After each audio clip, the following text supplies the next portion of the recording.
शिरूरमधील कल्याण नगर महामार्गालगत ओतूर येथे रस्त्याच्या कडेला दबा धरून बसलेल्या बिबट्याने वाहनावर झडप मारण्याचा प्रयत्न केला। या घटनेमुळे परिसरामध्ये प्रचंड भीतीचे वातावरण आहे। तर 2 दिवसांपूर्वी याच ठिकाणी बिबट्याने दुचाकी स्वारावर झडप मारून त्याला गंभीर जखमी केले होते आणि आता पुन्हा तोच बिबट्या सीसीटीव्ही कॅमेऱ्यामध्ये कैद झाल्याने येथील ग्रामस्थांची आणि प्रवाशांची चिंता वाढलेली आहे। बिबट्या चालत्या गाड्यांवर झडप मारत असल्याने नागरिक आता भयभीत आहे। मात्र या घटनेनंतर सुद्धा वन विभागाच्या वतीने कोणतीही ठोस कारवाई करण्यात आली नाहीये।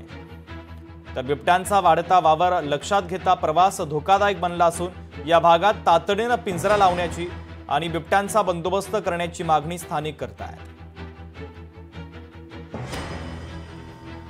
मुळात बिबट्यांचा वावर इतका झालाय की दिवसा रात्र बिबट्यांना काहीच राहिलेले नाही। जाणारे येणारे वाहनांवर बिबट्या हल्ला करतोय।